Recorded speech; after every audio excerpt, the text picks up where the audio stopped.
Felices los que creen sin haber visto. Y esa felicidad está reservada para nosotros, que no vimos ni conocimos a Jesús, pero creemos en Él. Bienvenido, Padre Marcio. Gracias de nuevo por tu presencia. Dios te bendiga.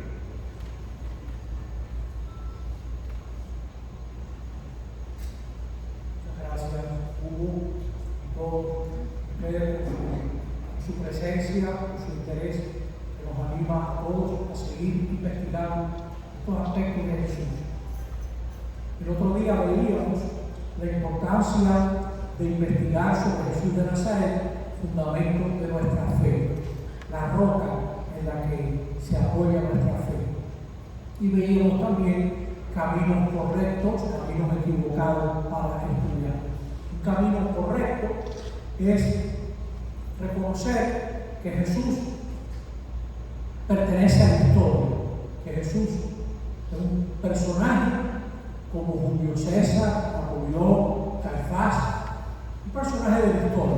Eso es muy importante porque nuestra fe no se puede basar en un relato de alguien, por ejemplo, Ulises, un personaje fabuloso en la Odisea, pero Ulises es parte de una narrativa inventada por un genio, un personaje. El Quijote, una figura increíble que uno todavía lo lee y lo relee y las ocurrencias son increíbles.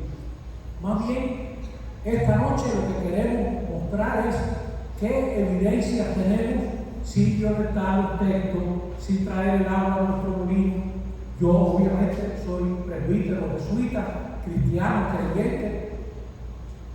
Eso me condiciona, pero no me determina, como decía Santiago de la Fuente, Padre muy querido.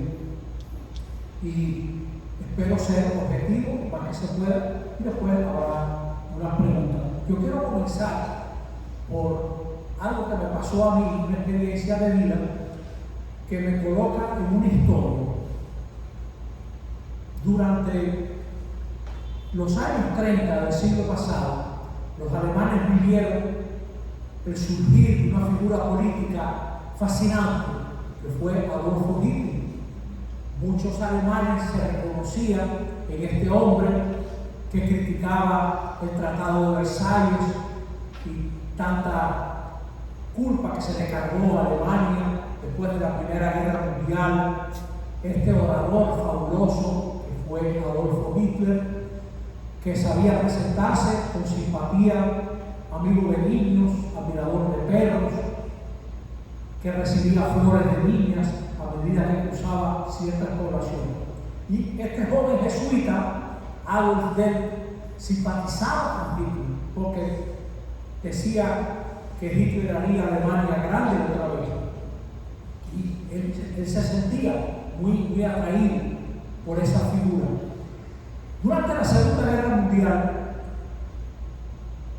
el superior de Dell, con quien Dell tenía su más y su menos, le dijo un día: Dell, hay un grupo de funcionarios militares políticos que quieren un asesor moral.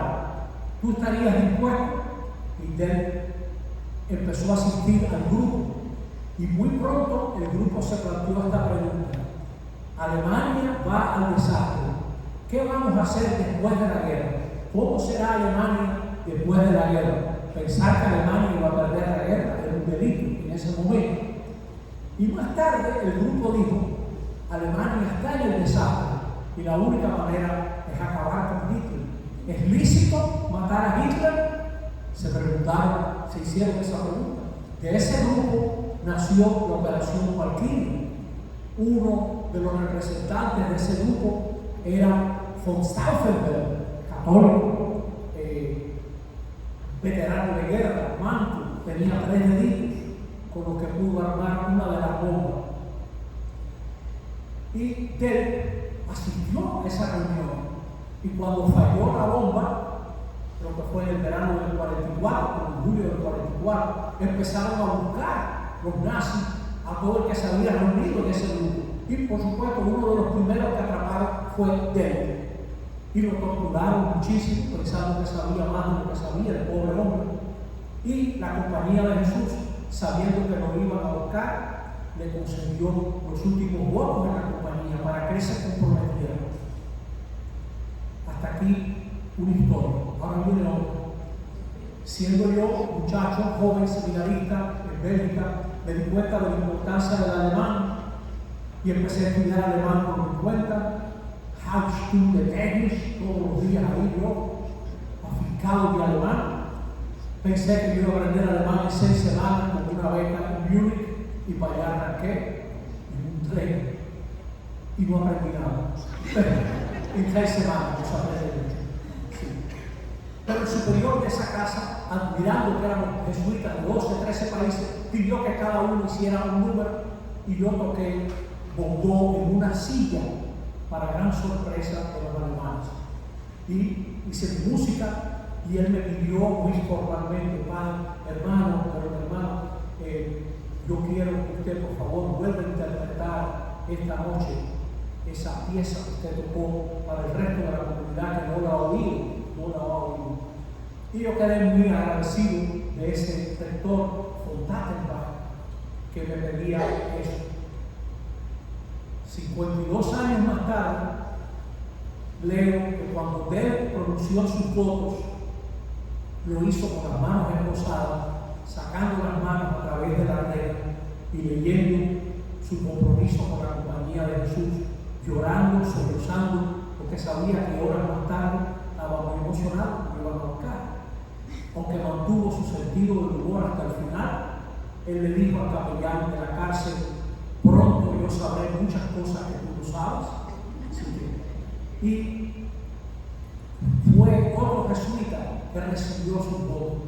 ¿Cuál no sería mi sorpresa cuando 52 años más tarde me di cuenta que yo había conocido a Fontatenbach?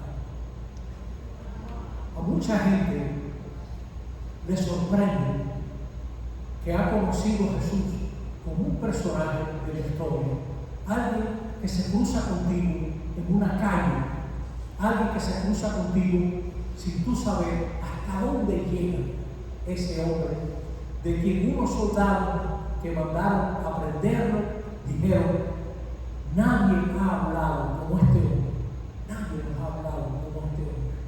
Bueno, yo quisiera compartir con ustedes estas evidencias de la historia. Hay que reconocer, como lo hace Gunther Burkhardt, un gran estudioso de estos asuntos, que nosotros no estamos en condiciones de escribir una vida objetiva de Jesús, porque no tenemos escritos directos de él, no los tenemos. Por eso es difícil, pero hoy en día muy poca gente duda que haya habido un hombre que se llama Jesús de Nazaret. ¿Por qué? ¿Por qué ha pasado eso? Hubo un momento en que había gente que lo discutía. Hoy en día casi es algo admitido por todo el mundo. Vamos a mirar primero la evidencia de este historiador judío, Flavio Josefo. Como decíamos el otro día, Flavio Josefo se rebela contra Roma.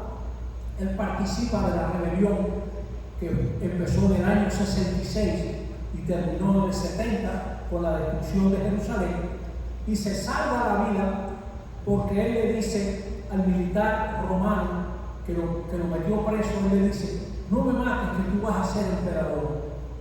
Y le cayó en gracia y fue emperador. Vespasiano. Como Vespasiano era de la familia de los Flavios, él se puso Flavio José, se cambió el nombre en agradecimiento. Y él escribe, hay 2 obras muy famosas, y en una de ellas, ¿no?, dice, en su obra Antigüedades Judías, Anás convocó una asamblea de jueces que hizo comparecer a Santiago, hermano de Jesús, llamado el Cristo, y algunos otros, y presentó contra ellos la acusación de ser transgresores de la ley, y lo condenó a ser apedreado. Y luego en otro momento dice,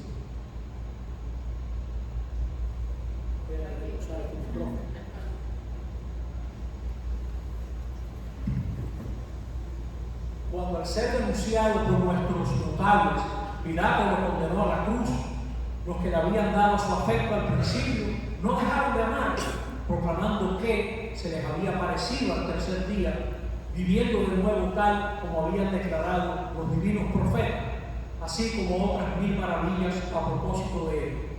Todavía en nuestros días no se ha secado el linaje de los que por causa de él reciben el nombre de cristianos. Bueno, este es un testimonio de Flavio Josefo, pero ha sido retocado. Esto ha sido retocado por manos cristianas. Y hay partes evidentes que yo he ido colocando así, ustedes ven, donde claramente se ha añadido a lo que él dijo. Pero lo interesante es que Flavio Josefo menciona a Jesús, aunque le han pegado ahí 2 o 3 cosas que no dijo Flavio Josefo. Ese es un testimonio interesante, es un judío del primer siglo. Más interesante todavía es este testimonio de Plinio el Joven. Plinio el Joven trabajó en varias obras importantes en Roma y pensó que le iban a dar un carguito bueno para su vida. Pero al pobre lo mandaron de gobernador en las márgenes del Mar Negro a Bitinia, que los americanos dirían de Boondocks, ¿no? O sea, algo bien lejos.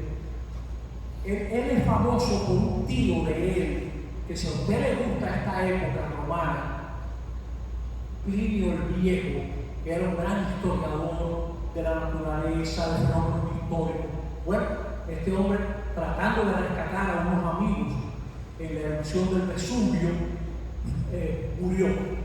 Y por cierto, hay una novela de Harris muy bonita que se llama Pompeya, está traducida al castellano, Pompeya, se lee con mucho gusto porque recoge el ambiente de la época y lo que era un acueducto romano en esa época.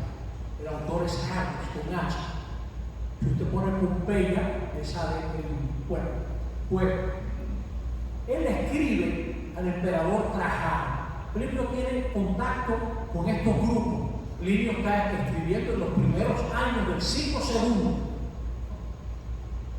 y escribía bien. Y hacia el año 110, siendo emperador Trajano, el hombre de la columna bonita allá en Roma, él le dice: mire, está escribiendo hacia el año 111, 112. Y si yo tengo aquí una gente que no me gusta, que un dominicano hubiera dicho me tienen harto. Mientras tanto, el método que he observado con aquellos que han sido denunciados ante mí como cristianos es este. Les he preguntado si son cristianos. Si lo confiesan, repito la pregunta 2 veces más, añadiendo la amenaza del castigo capital. Si todavía persisten, yo ordeno que los ejecuten. Los romanos no les gustaba la gente pertinaz en convicciones religiosas, porque ellos pensaban que la religión correcta era la romana y todas las demás eran superstición. Entonces, dice que ordena que los ejecuten. Porque cualquiera que sea la naturaleza de su credo, al menos no tengo ninguna duda de que la rebeldía y la terquedad inflexible merecen castigo. Los cristianos van a ser perseguidos por atreverse a no dar culto a los dioses de Roma. La acusación es que son ateos. Los cristianos fueron acusados de ser ateos de los dioses del imperio. No dan culto a esos dioses. Entonces, él, como buen romano, dice lo que ha hecho con ellos, ¿no? Por ser tercos e inflexibles. Había otros procesados también por el mismo encaprichamiento, pero siendo ciudadanos romanos, ordené que los llevaran allá, a la cárcel. Afirmaron, sin embargo, que toda su culpa o su error era que tenían el hábito de reunirse en un día determinado, antes de que amaneciera, cuando cantaban un himno a Cristo en versos alternados como a un Dios, y se comprometieron con solemne juramento a ningún acto malvado, sino a jamás cometer ningún fraude, robo o adulterio, a nunca falsear sus palabras ni traicionar una confidencia cuando les fuese requerido hacer.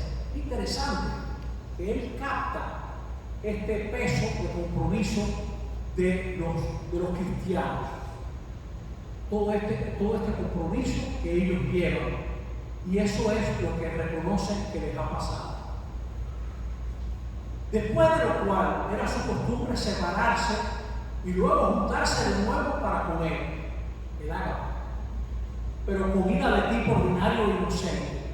Hasta esta práctica, sin embargo, habían abandonado después de la publicación del edicto, por medio del cual, de acuerdo a vuestras órdenes, prohibí las reuniones políticas. Dice, era una reunión política y él la prohibió. Interesante, el nombre de cristianos, el nombre de Jesús. Le cantan himnos como un semidioso, como un Dios, y estamos en el siglo segundo, la conducta moral de estas personas y la unidad que existe entre ellos. Juzgué mucho más necesario el extraer toda la verdad de dos mujeres esclavas con la ayuda de torturas, quienes fueron proclamadas diaconisas, pero no pude descubrir nada más que superstición excesiva y depravada. Bueno, esto es lo que él recoge de esta gente. Como ven, es un testimonio muy valioso, porque este hombre no considera a estos cristianos como ciudadanos provechosos que están identificados con el imperio. Al contrario, mató a algunos.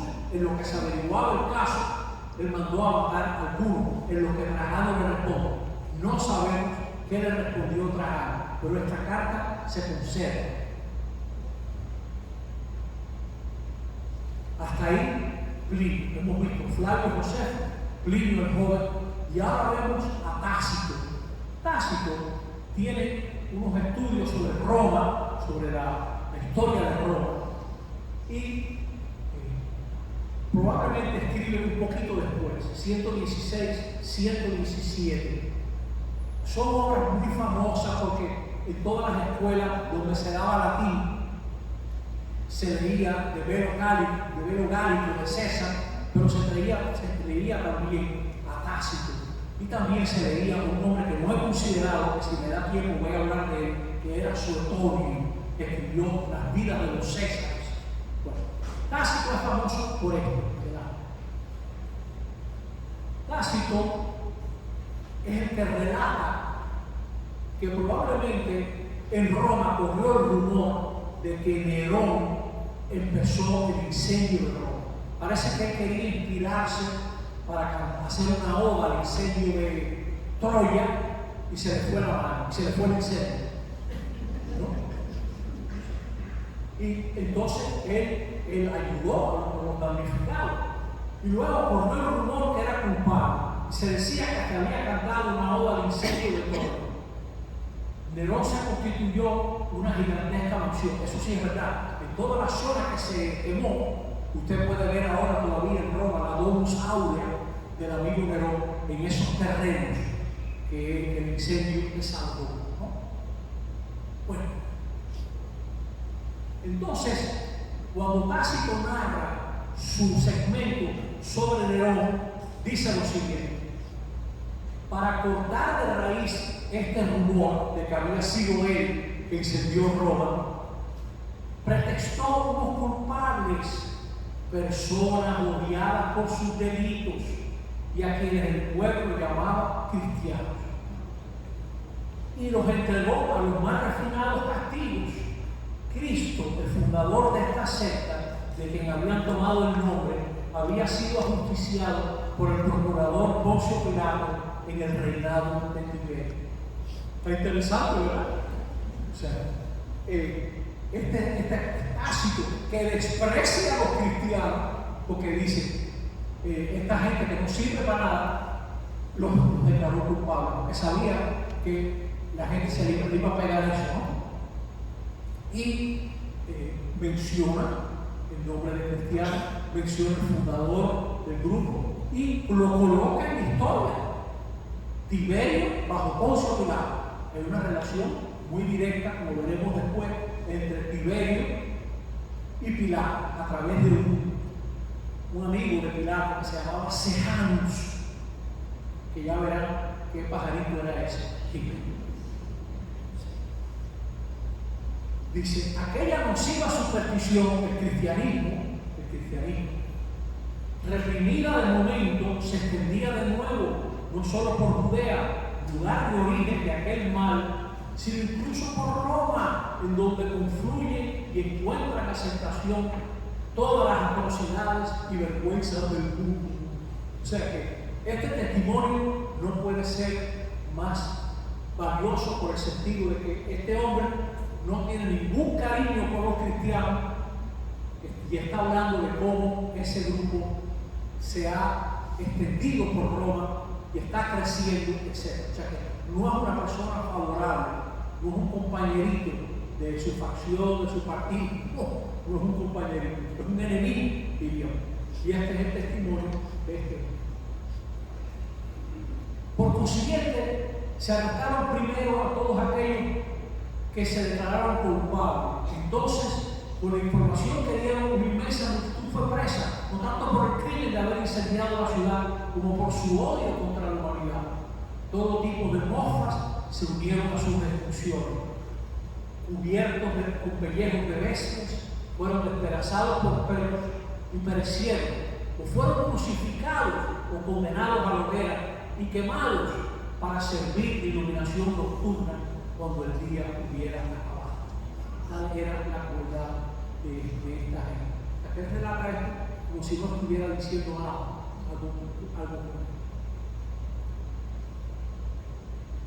Hemos hablado de Tasio. Desde el punto de vista histórico, ¿qué imagen de Jesús presenta Pablo? Si uno resumiera un poco.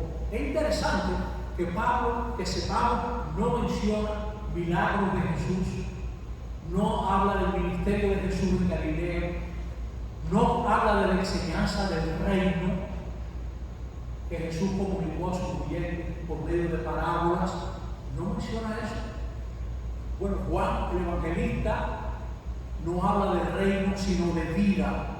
He venido para que tengan vida y la tengan en abundancia. Juan 10:10, ¿no? Es otra teología.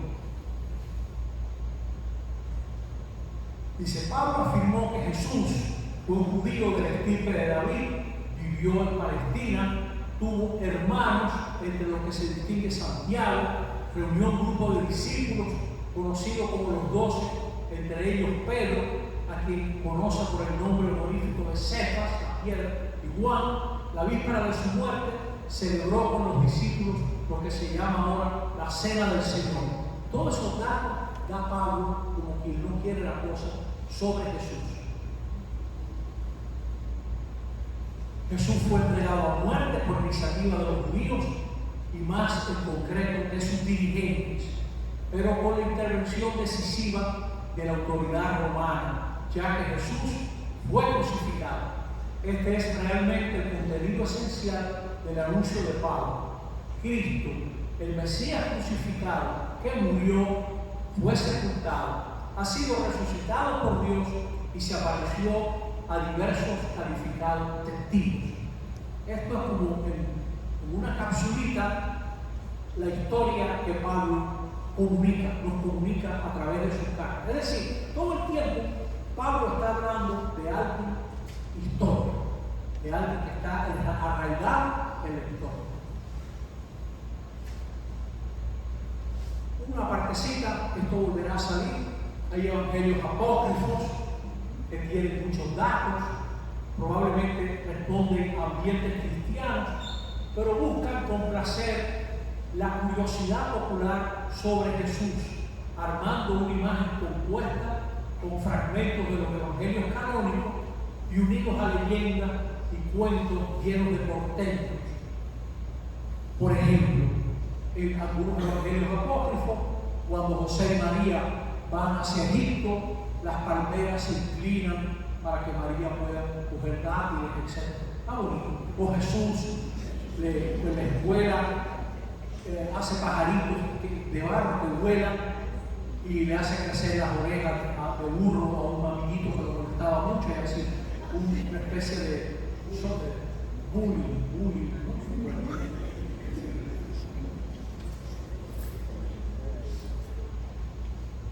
Un estudio de las fuentes judías, romanas y cristianas ofrece una base suficiente para afirmar 3 datos trascendentales. Las comunidades cristianas del siglo I dejaron su huella en documentos y tradiciones de la época, y Jesús de Nazaret es el centro de esas comunidades. Es decir, usted no puede explicar la historia de esa época sin hablar de las comunidades cristianas. Y para nosotros, usted no puede hablar de las comunidades cristianas sin hablar de Jesús. Eso es un dato muy interesante para nosotros, ¿no? Segundo, aunque manos cristianas hayan retocado estos testimonios, es fácil descubrir una figura histórica discutida y fascinante. Supersticiones, dirá Tácito; gente inflexible, obcecada, dirá Plinio el Joven; pero gente de carne y hueso, que se puede ser presa, torturada, gente de carne y hueso que cree en esta convicción. Y tercero, el contexto histórico que aparece en nuestros 4 evangelios concuerda con el ofrecido por fuentes no cristianas y aún hostiles al cristianismo. Vamos a pasar ahora a examinar esa fuente con más detalle, reconociendo sus limitaciones y aceptando la validez de su evidencia. O sea, que hay algo aquí que nos hace pensar en una figura histórica.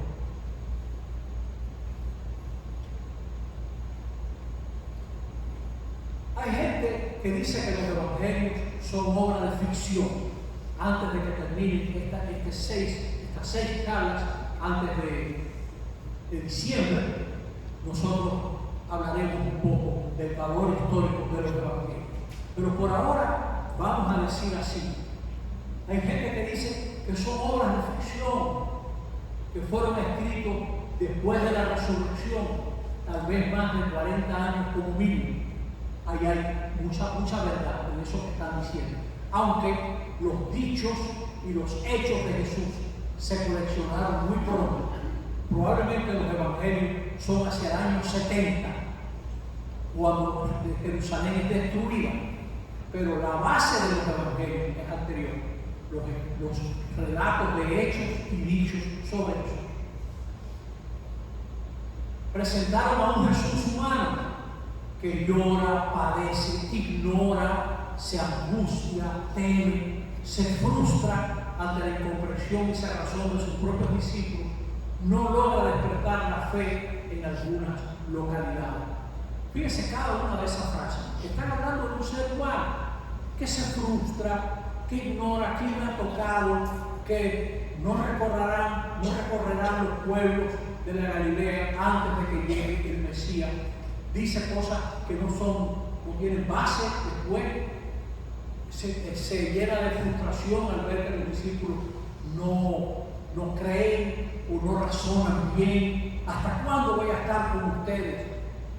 Dice, ya lleno de frustración, ¿no? Llora, se conmueve, aprende. El niño crecía en gracia y sabiduría delante de Dios y de los hombres. O sea, presenta un ser humano que va haciendo ese proceso humano. Adelante. Los evangelios no esconden una serie de datos que generan graves dificultades sobre Jesús y su mensaje. Hay gente que ve los evangelios, por ejemplo, un libro que en mi opinión ha hecho mucho daño, aunque tiene intriga muy buena, que es el Código Da Vinci. El que haya leído el Código Da Vinci se encuentra con maravillas como esta, ¿no? Que Los evangelios no son más que esos evangelios que leemos nosotros, Mateo, Marcos, Lucas, Juan, folletos de propaganda de gente que quiere hacernos creer algo sobre Jesús que no es verdad. Bueno, pues si es así, a la verdad que lo hicieron muy mal. Porque los evangelios reportan cómo los discípulos abandonaron a Jesús. Si Jesús fuera el gran líder que nos quieren vender, no hubieran relatado que los discípulos lo abandonaron, por ejemplo. O cómo Juan Bautista bautizó a Jesús. ¿Quién es mayor? ¿El bautizado o el que bautiza? Está en los evangelios. No esconden ese hecho, que Jesús se hizo bautizar por Juan el Bautista. ¿Cómo Jesús creía que no pasaría aquella generación antes de que llegase el reino? Eso no pasó así. Y eso está en los evangelios. O sea que no nos quieren vender una figura inventada, sino si Jesús dijo eso, lo han puesto, aunque quede mal Jesús. Ahí está puesto.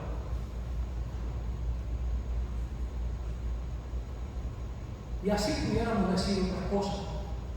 ¿Qué folleto de propaganda hubiera dicho que el líder de la comunidad que negó a Jesús? Pedro. Eso está en los evangelios.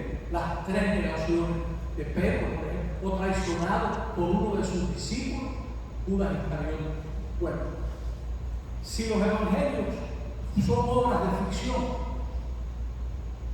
supondría una gran conspiración de varios siglos, sembrando la Galilea de falsos indicios arqueológicos, políticos, religiosos y culturales para fabricar un acuerdo entre los evangelios y aquel contexto. Es decir, los evangelios son tan reales, que usted puede perfectamente, con un evangelio, por ejemplo Marcos, recorrer las ciudades que recorrió Jesús y hacer su ruta. Responde a un hecho histórico, un hombre que se trasladó por la Galilea, etc.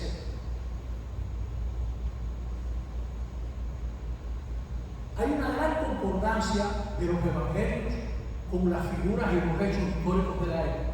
Por ejemplo, cuando Filón de Alejandría, que murió en el 45 después de Cristo, habla de Pilato, mire cómo lo presenta: su venalidad, su violencia, sus robos, sus asaltos, su conducta abusiva, sus frecuentes ejecuciones de prisioneros que no habían sido juzgados y su ferocidad sin límite, porque los judíos estaban tan bravos con Pilato que le escribieron una carta al emperador pidiéndole que quitaran a Pilato. Fíjense que bien concuerda esto con los evangelios y sigue todavía.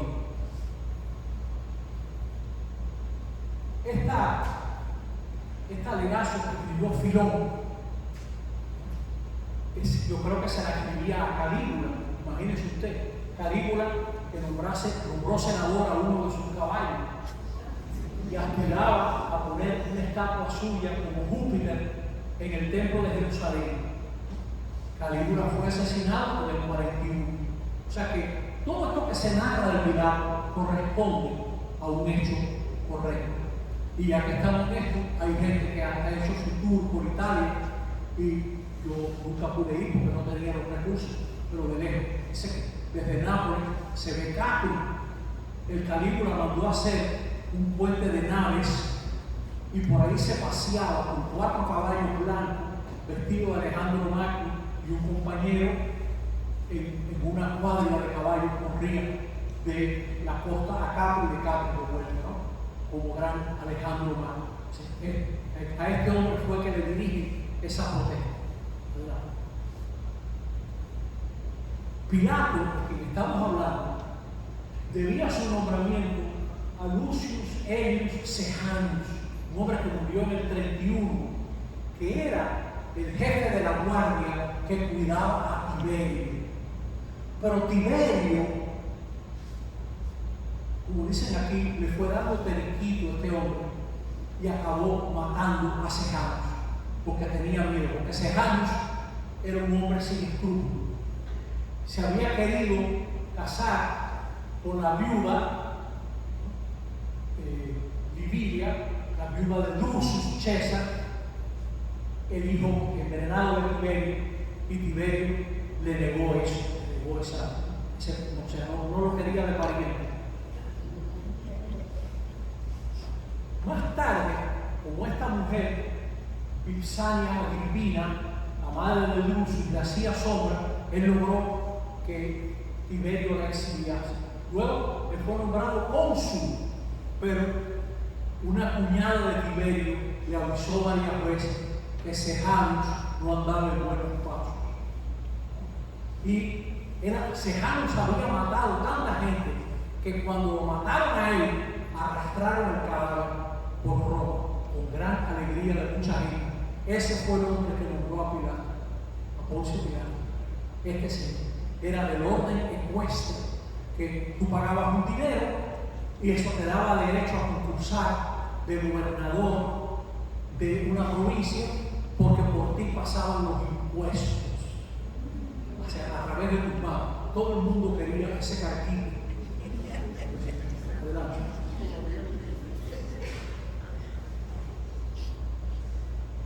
Poncio Pilato, del orden ecuestre, tenía que mostrar una fortuna de 400.000 sestecios. No busqué a qué equivale esto, pero eso es fácil de encontrar. Y se le encargaba el gobierno de provincias menores como Judea. Judea era una provincia menor, ¿no? Y muchas veces la guardia que operaba en Judea no era romana propiamente, sino del pueblo cercano, etc. En los evangelios, Pilatos aparece como prefecto de Judea, entre el 26 y el 36. Quédense con la palabrita, eso es importante. En su momento hubo un debate si los evangelios eran tan históricos, porque Pilato aparece como prefecto, gobernador, pero algunos historiadores romanos dicen que Pilato era procurador, y ahí se tomó la discusión. Tú ves, los evangelios no son tan exactos. Por ejemplo, Tácito, Flavio Josefo, Pilato era procurador, que es una especie de gobernador, pero con el cargo de procurador. Pero hubo faltó un alemán que descubriera, Hirschfeld, en el 1905, descubrió que el cargo era prefectos, que solo más tarde empezaron a llamar procuradores. Y eso es un indicio interesante, que los evangelios tienen algo de peso. Bueno, Tácito lo llama procurador. ¿Por qué cosa tiene eso de valor? Que si él era procurador, no tenía tanto derecho a matar gente, a condenar a nadie a muerte, etc. Pero no es así. Flavio Josefo también dice que era procurador y que podía dar sentencias de muerte. Bueno, ve cómo varía, pero quédense con el asunto de procurador o prefectos. Resulta que se descubre una tarja que fue usada como escalón en un teatro, donde se menciona, lo vamos a ver más claro, que Pilato era prefectus, una tarja de la época. En el año 1961, que el otro día en cierto sentido, todavía se descubre en Cesarea Marítima una tarja usada como escalón de teatro. O sea, le faltaba la piedra, la arrancaron de una dedicación y la pusieron como grada de un teatro, ¿no? Usaron la piedra. ¿Qué dice esta piedra? Claramente se distingue el Tiberium, el Us Pilatus, Prefectus Pilatus y Jude. Adelante, Jude. Estas son las letras que se descubren en la tarja. Tiberium, Pontius Pilatus, Ectus de Prefectus, Jude, Prefectus. Es decir, Poncio Pilato, prefecto de Judea, ha reconstruido para el pueblo de Cesarea un templo en honor de Tiberio. O sea, Sabes que esas cosas se hacen así. Ahora el señor presidente, ahora todo el mundo está siempre honrando a quien le dio el cargo, y este señor también hizo su obra y lo dejó plasmado. Con lo cual es muy interesante ese cargo de Pilato y la potestad que tenía de hacer lo que hizo con Jesús. El milagro de los evangelios concuerda con la información de la tarja descubierta en Cesarea Marítima. Perfectamente recuerda toda esa información. Y hay en los evangelios también se ve la arbitrariedad del milagro. En ese capítulo interesantísimo de Lucas, el capítulo 13, hay dos relativos al comienzo del capítulo donde dice: Jesús, ¿qué te parece esa gente que mandó matar a Pilato en el templo, mezclando su sangre con la sangre de sus sacrificios? Le están narrando eso a Jesús porque los judíos, como nosotros, tendemos a pensar: por algo le pasó algo malo, por algo le pasó algo. Eso es falso completamente, eso no tiene nada que ver, ¿no? Esas cosas no son así. Y Jesús dice: pero ustedes se creen que esos galileos eran más pecadores que los demás porque corrían semejante suerte. Dice Jesús. ¿Y se cree eso? No, eso no tiene que ver con eso. Busquen por otro lado. Interesante. Y saca como conclusión que a nosotros nos puede ir mal si no cambiamos. Eso sí. No tanto pensando: ay, lo que le pasó a esa gente, ¿no? Piensa tú qué te puede pasar si no cambias. Por cierto, pronto en estos domingos vamos a hablar de la importancia de cambiar, de recapacitar. Los desmanes de Pilato fueron tan grandes que lo ordenaron presentarse en Roma y se salvó porque Tiberio muere antes de que Pilato llegue. O sea, antes de que Pilato llegase a Roma, fallece. Y más tarde, Eusebio de Cesarea, un historiador muy interesante, obispo contemporáneo de Constantino, que tiene una obra que se llama Historia Eclesiástica, que hay que tenerle su miedo porque era muy partidario de Constantino, presenta a Constantino como un santo que no lo era. Y además, Eusebio de Cesarea tenía simpatías arrianas, creía que Jesús no era tan Dios como el Padre, pero recogió datos históricos. Y ahí él dice que Calígula lo desterró a las Galias. Y para sorpresa mía,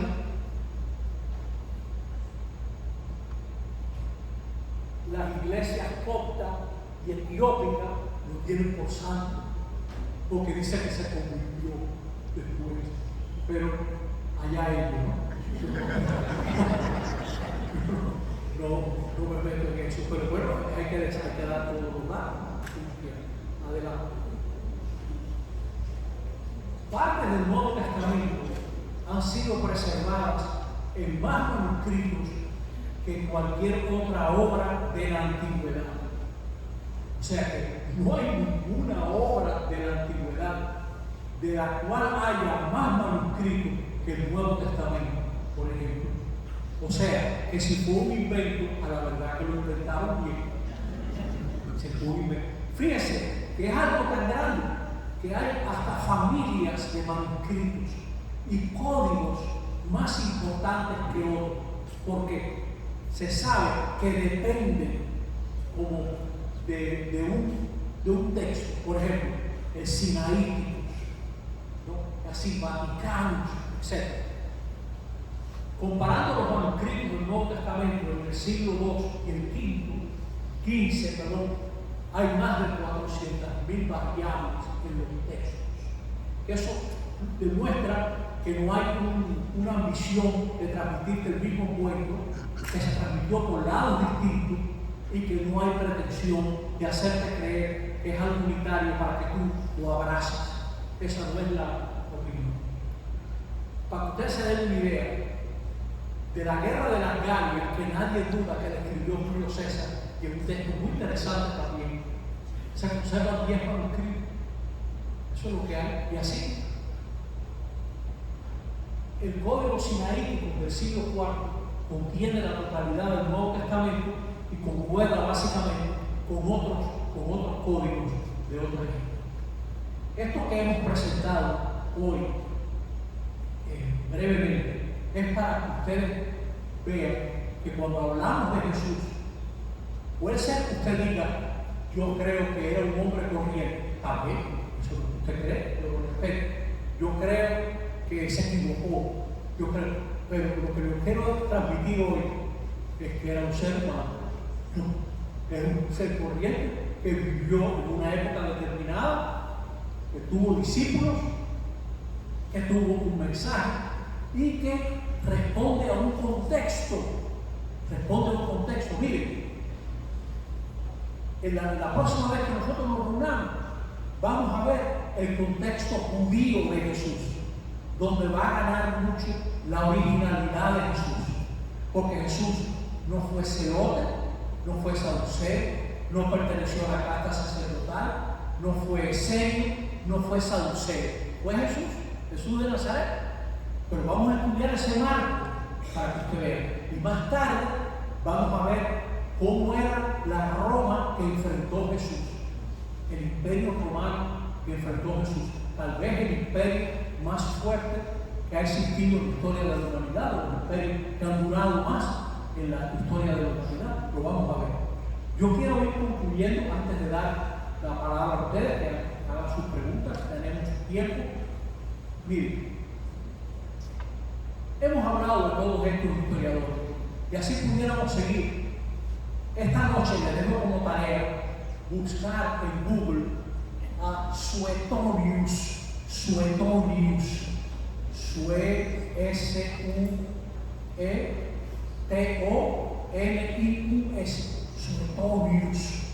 Suetonius murió en el 122.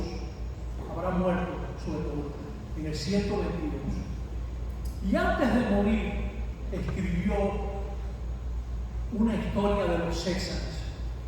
Y cuando habla de Claudio, que es de los años entre 40 y 50 por ahí, cuando habla de Claudio dice que Claudio tuvo que botar de Roma a los judíos porque tenían una continua pelea debido a un hombre llamado Cresto.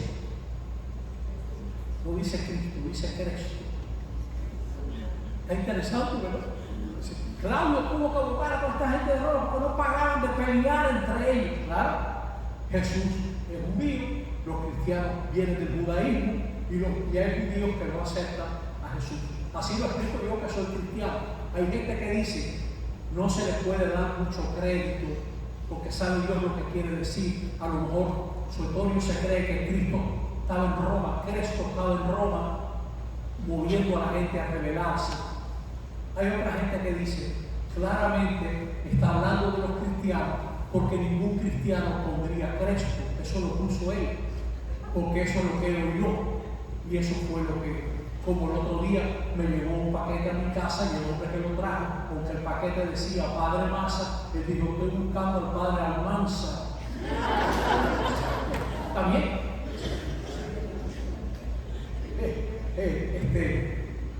Suetonius escribe eso.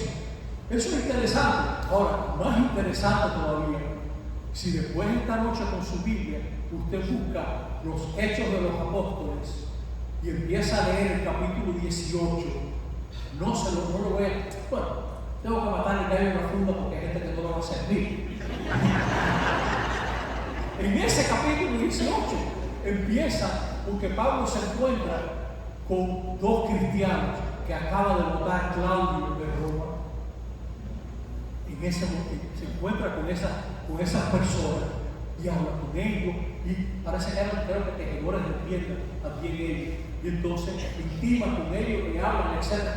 Y es algo tan curioso. Eso se usa mucho para empezar a datar las cartas de Pablo, cuándo vivió Pablo, etc. Ese pasaje es muy importante porque establece una coincidencia entre un hecho político general y un suceso de la iglesia de la Iglesia Católica, de la Iglesia de Pablo, la Iglesia que Pablo habla en sus escritos.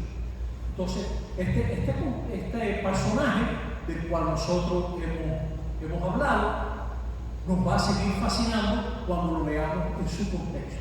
Y ahora yo voy a responder desde allá arriba, y si alguien me ayuda con él, claro que sí, está uno aquí. Si usted tiene alguna pregunta, señores, pregunta, los discursos me lo dejan a mí. Gracias, querido Padre. Igual que la dinámica de hace 2 semanas, levanta la mano si tiene alguna pregunta o vemos con el micrófono. Acuérdense que yo oigo mal, así que háblenme a mí.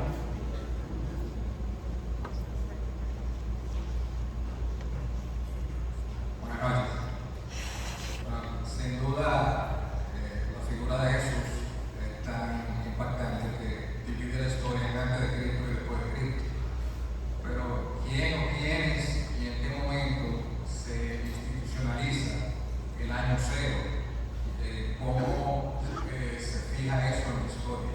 Sí. Mira, te voy a preguntar.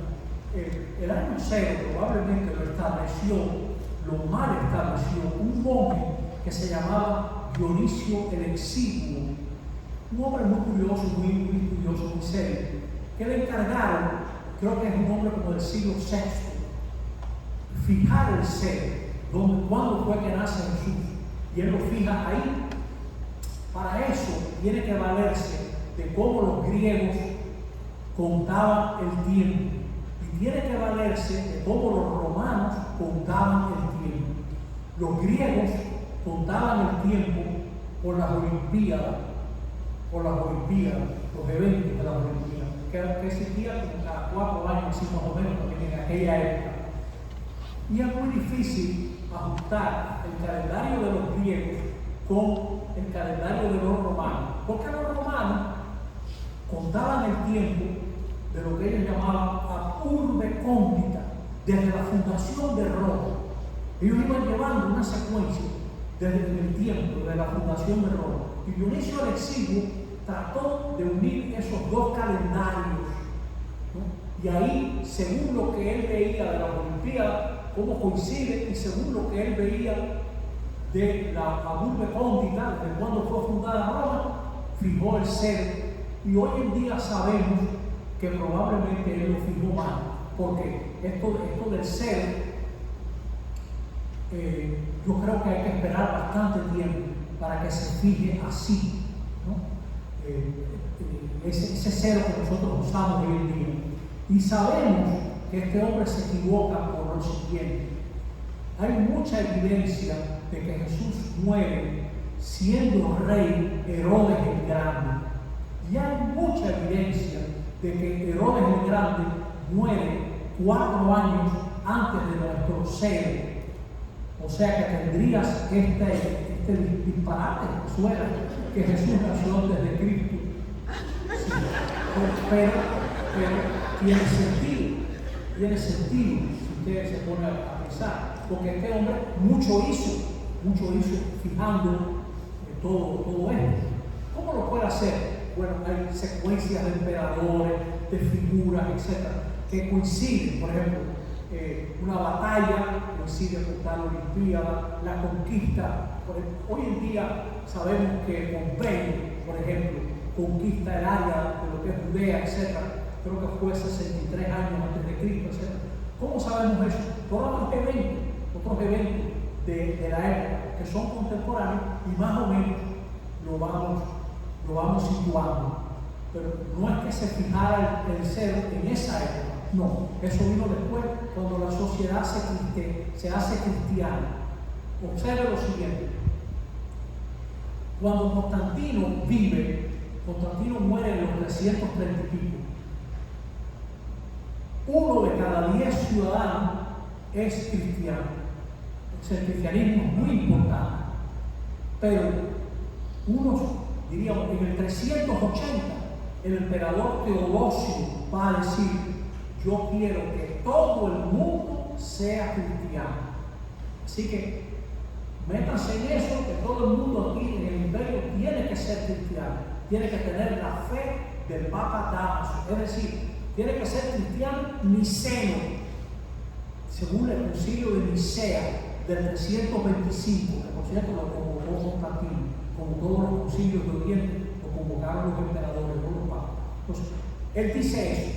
Entonces, cada vez más la sociedad es cristiana, y hay un momento en que los bárbaros entran en el imperio, Roma invadida en el 410, Alarico, luego en Cerico en los 400 y pico, y más tarde deponen a Rómulo Augustulo en el 476. Es decir, que desaparece y la única institución que queda es la iglesia.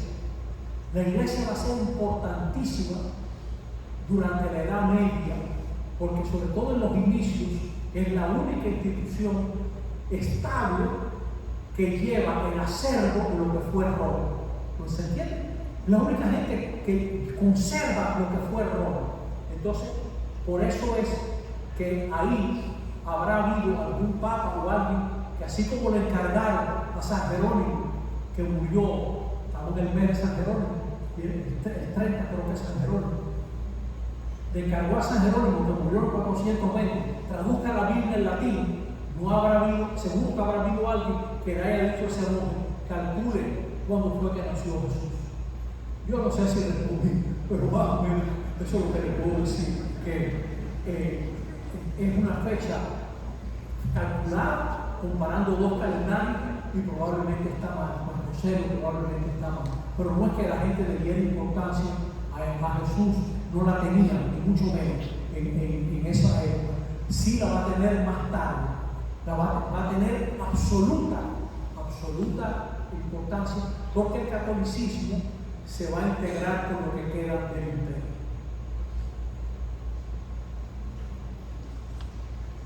¿Alguien más, hermanos?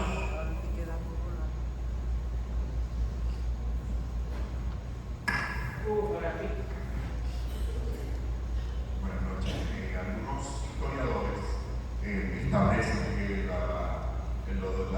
testimonios de los libros de Flavio Josefo, pero también los manuscritos del Mar Muerto son las dos evidencias más sólidas de Jesús histórico. Me extrañó no ver ninguna reflexión sobre esos manuscritos del Mar Muerto. ¿Nos podría decir algo? Mira, los manuscritos del Mar Muerto, que yo sepa, no mencionan a Jesús. Son manuscritos escénicos. Tienen de interesante que le dan mucho valor a Flavio Josefo. Flavio Josefo, en su historia y actividades judías, Flavio Josefo dice: yo entiendo que hay 4 sectas en mi pueblo, 4 grupos. Están los celotes, él fue celote, están los saduceos, que respetan mucho el templo, etc. Lo vamos a ver en la próxima clase. Están los fariseos, que viven cumpliendo la ley. Y hay otro grupo que yo lo entiendo muy bien, que se separan, viven lejos de las ciudades, hacen vida en común, viven reuniendo agua para que viven lavándose el día entero, tienen muchas reglas, muchas normas, no admiten gente con defectos entre ellos, cojo, ciego, sordo, nada de eso, y están esperando que venga el Mesías, que probablemente será un sacerdote y un rey, y conservan y leen las escrituras continuamente y las meditan, y tienen una gran disciplina de vida.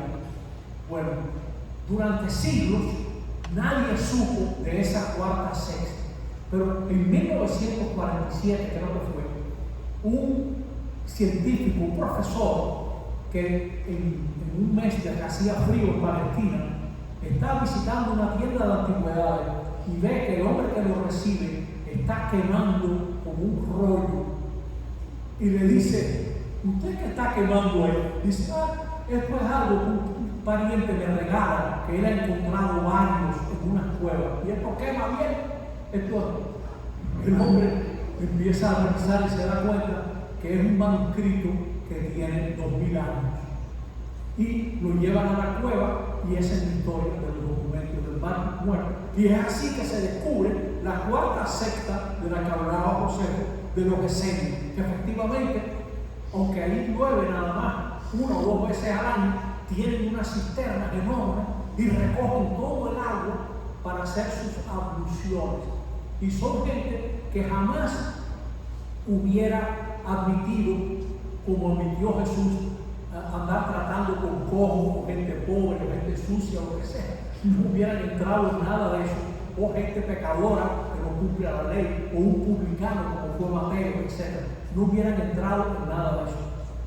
Pero es buena su pregunta, en el sentido de que efectivamente de esa época quedan, como también quedan los documentos de un lugar que se llama Nag Hammadi, donde hay una serie de evangelios que son gnósticos, de grupos que pensaban que Jesús había transmitido un documento secreto, escritos secretos, mensajes secretos que ellos conservaban, y hacen de Jesús un maestro que desprecia la materia, que transmite mensajes secretos.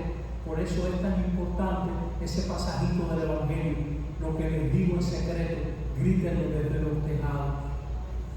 Porque Jesús no era de mensajitos secretos, sino más bien abierto, ¿no? Etc. Aunque los evangelios también, y eso es otra cosa que al día de hoy se discute, le explica las palabras a sus discípulos y usa una frase durísima que habría que explicar en su momento. Pero por eso es que no he hablado ni de los del Mar Muerto ni de Nag Hammadi, que son nómicos. Recientemente National Geographic hizo una fortuna vendiendo el Evangelio de Judas como si fuera un descubrimiento, siendo así que eso se conoce hace muchísimo tiempo, y que ellos lo que descubrieron fue una versión nueva que le dieron mucho bombo y mucho bobo, incluyendo Madre Masa. Compramos el Evangelio de Judas. Eso se ha conocido hace mucho tiempo. Bueno, es lo que puedo decir.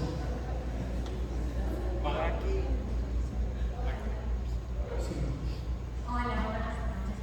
Padre Massa, usted había mencionado de los evangelios apócrifos y entiendo que lo que uno conoce como evangelio porque se determinó que ha sido inspirado por Dios. Entonces, ¿cómo se determinó lo que fueron apócrifos? O sea, son dos preguntas, digamos, que se relacionan. ¿Cómo se compusieron los evangelios? Exacto, ¿cómo los separan y cómo fue ese proceso como de recopilar todos esos manuscritos?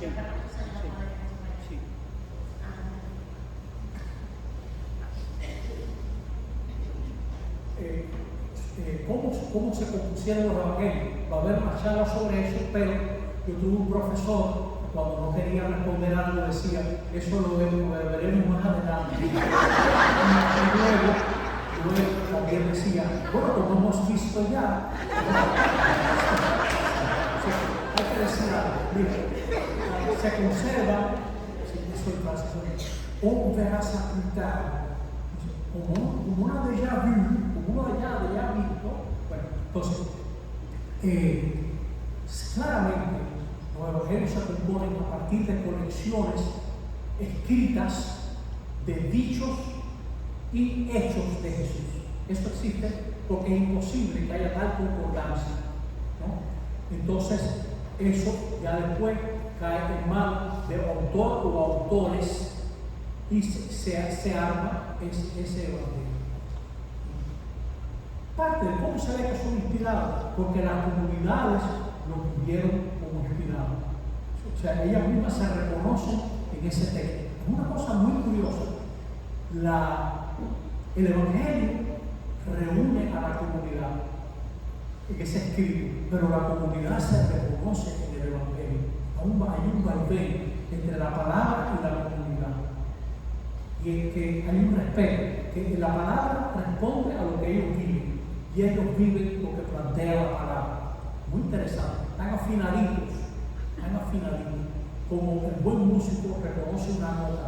La palabra es la que afina a la comunidad, así es. La palabra es la que afina a la comunidad. Un cristiano que no oye la palabra probablemente esté desafinado, y desafine probablemente.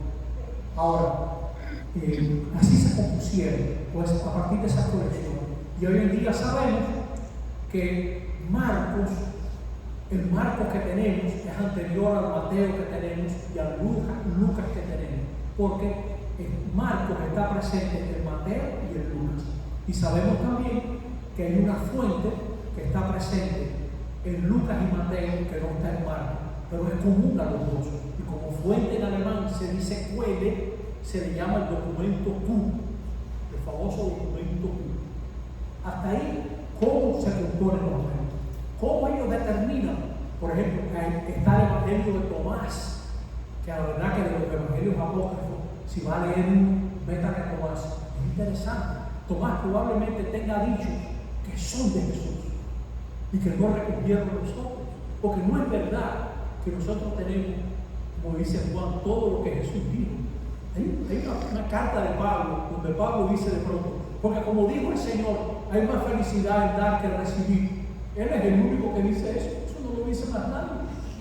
Él recogió esa palabra de Jesús. O sea que se sabe que hay palabritas por ahí sueltas que no recogieron los evangelios, ¿no? Y las que tenemos nos quedan grandes. Así que nos falta para vivir. Entonces, ellos fueron, los evangelios nuestros tienen una imagen coherente. Los apócrifos, es un Jesús maravillosista, es un Jesús que algunos evangelios en realidad no padece. La cruz y el sufrimiento fue algo tan horrible para las primeras comunidades que una de las primeras herejías, la quinta clase va a tener que ver con eso, una de las primeras herejías que hubo es Jesús no padeció. Eso fue como una figura, una apariencia que sufrió en la cruz, pero Jesús no sufrió en realidad. No podían aceptar que el Mesías muriera en una cruz, porque eso está peligroso. Si el Mesías murió en una cruz, ¿de qué podemos quejarnos nosotros? Obviamente a eso. Eso es tan tremendo que si a usted le gusta el tema, agarre 1 Corintios y empiece por el primer capítulo, que le basta con leer 3 capítulos, los 3 primeros capítulos, porque la iglesia de los Corintios tenía gente que negaba la cruz, no querían hablar de la cruz. Y Pablo le dice, no, hay que hablar, Cristo murió en una cruz que es necedad para los griegos y escándalo para los judíos. Porque dígame tú, ¿cómo queda Dios con su hijo muriendo en la cruz? Y eso no es fatalismo, porque nadie dirige a Dios. Eso no es fatalismo, ni está escrito. Lo que está escrito quiere decir que es el proyecto del Señor. Pero el Señor no está amarrado por nadie, sino no es Señor. Sino el que lo amarre, ese sería el Señor. ¿Me explico? Entonces, entendamos bien esto. Eso quiere decir que el proyecto de Dios pasó por la cruz. Pasó, etc. Y ellos rechazaban eso. Y Pablo tiene que decirle, no, el Mesías murió en una cruz, que es un escándalo. Entonces, los gnósticos, los evangelios gnósticos, niegan mucho todo ese asunto y presentan un Jesús muy maravillosista, con un secreteo continuo de grupos de iniciados. Ellos hacen un Jesús que está siempre transmitiendo unos mensajes privilegiados a un cierto grupito, ¿no? Y eso no va por los otros evangelios. O sea que hay muchos trazos. Y así, por ejemplo, hay cartas de Pablo que dicen que son de Pablo, que no fueron aceptadas en el Nuevo Testamento. Hay una famosa a la Odisea, que no sabemos si es de Pablo, no la admitieron en el Nuevo Testamento. Y el Apocalipsis dio muchísima brega que entrara también con todo lo que tiene de apocalíptico, o sea, de revelación, etc. Pero ellos tenían su criterio, y un criterio muy claro es si corresponde a Jesús histórico.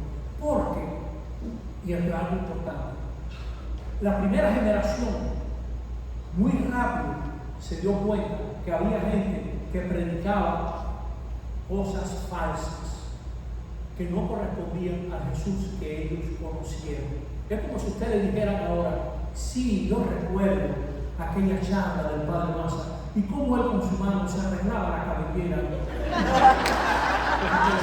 Pero ¿de qué más usted me está hablando? O sea, yo lo así, no puede engañar, ¿no?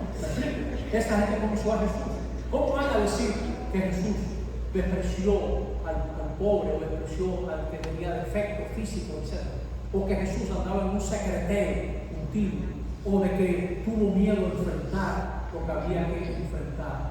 Jesús se va a enfrentar con un contexto que vamos a ver la próxima vez que nos reunamos, muy exigente, muy exigente. Jesús se va a atrever, y aquí hay eso es una especie de, no sé qué, el próximo programa, se va a atrever a criticar el templo, se va a atrever a criticar la ley, se va a atrever a criticar las normas de purificación de ellos, se va a atrever a plantear que no ganamos nada con la violencia cuando esa gente estaba desesperada por entrarle a golpe a los romanos, y él va a plantear que eso no lleva a ningún lado, etc.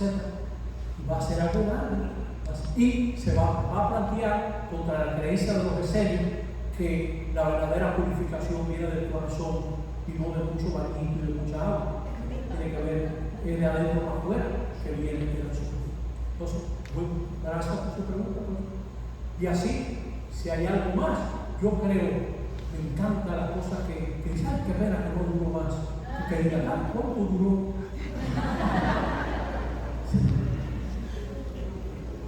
Sí, mira, que hay una manita. Muchas gracias por la gente que hace preguntas, etc. No es fácil en una asamblea tan ilustre.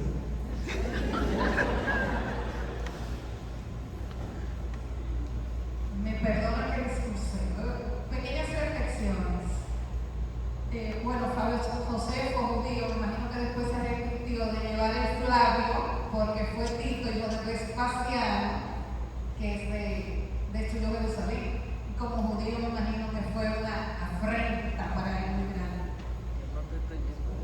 Yo veo como una gracia puesta desde los siglos de los siglos de que el Jesús histórico naciera era judío bajo el Imperio Romano. Es una manera de separar y asegurarse que esos dos pueblos escribieran sobre el Jesús histórico, porque eran pueblos que llevaban estadísticas, escribían, porque si no, otro pueblo más del Oriente, digo yo, no hubiésemos tenido ni a Flavio ni a Tácito, el registro judío, porque Jesús era judío. Fíjense que los evangelios, quizás Lucas y Mateo, discurso como más, se aseguran de que cumplía la profecía, que nacía de una virgen, que nacía en Belén, que entró en un burro. Es importante para ellos que haya un Jesús histórico que cumple esas normas de ese pueblo judío, que Tácito rechaza, que eran persistentes, que hacían y que hacían. Los cristianos tienen mucho de los judíos porque era ser dura, hacían sus rituales.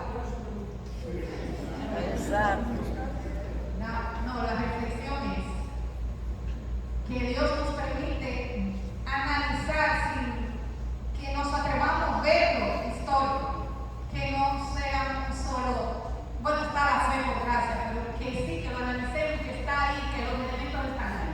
Sí, pero sí.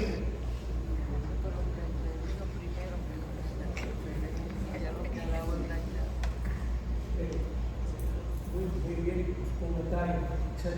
Miren, los evangelios están escritos por personas que dominan el Antiguo Testamento, se conocen el Antiguo Testamento, y con los colores del Antiguo Testamento dibujan el Nuevo y no pretenden estar diciendo aquí se está cumpliendo este verso de Isaías 53. No, lo que pretenden decir es la escritura como tal, el mensaje, la escritura, la palabra se cumple en este Mesías. Y para eso van a dibujar a Jesús que conocieron con los colores de esas profecías. Pero entiéndase bien, no es que Jesús está dominado por unos hilos que vienen de la eternidad. Te toca ahora cumplir Isaías 43. Nada de eso. Te toca ahora Isaías 2. No tampoco. ¿Me explico? O sea, no es eso. No es la Escritura la que acredita a Jesús. Es Jesús el que acredita la Escritura. El que explica las Escrituras es Jesús. Jesús no es preso de ninguna Biblia y le hace un mal favor a Jesús el que lo hace preso. La gente que mató a Jesús sabía más Biblia que los apóstoles, mucha más. Y mataron a Jesús porque tenían un velo. No reconocen, porque es mucho más grande que esos textos, mucho más. Eso es muy importante. Cuando Juan dice quién es la palabra es Jesús.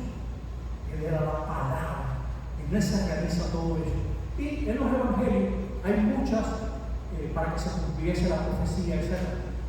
Lo que quieren decirnos es que el designio de Dios que recorre de un lado a otro la Escritura se cumple en Jesús.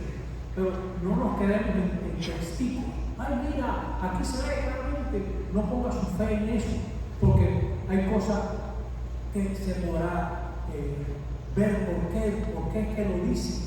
Lo dicen para tratarnos de dar un mensaje de que se cumple lo que el Señor nos quiere dar. Nunca nos olvidemos en Emaús, dice, como dice Jesús, y no estaba escrito que el Mesías debía padecer, etc. Busque que es el padecimiento de Jesús el que hace que uno entienda al siervo sufriente de Isaías como figura de Jesús.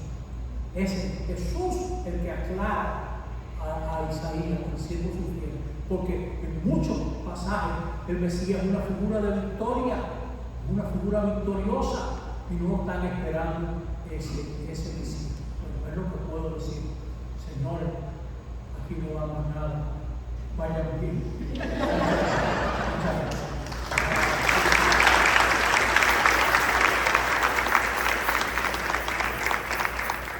Unos minutitos, hermanos. Aquí estamos reunidos, catequistas de la Santísima Trinidad, miembros de la Santísima Trinidad y, por supuesto, bienvenidos los visitantes a esta su iglesia, su parroquia. El código QR que se ha circulado, que es el mismo de la vez anterior, contiene la información de la catequesis de las próximas 2 semanas. Este material que hemos compartido esta noche del Padre Maza es como una sesión permanente, Padre, donde lo vamos a discutir durante 2 semanas en comunidad. Las propuestas están allí, propuestas para 2 semanas. Aquellos que no son miembros de la parroquia, que también quisieran discernir y meditar sobre esta vivencia, son 2 planteamientos de lo que estamos haciendo. Es muy fácil, como decía el Padre más ahorita, cómo hablamos de Jesús, qué decimos de Jesús.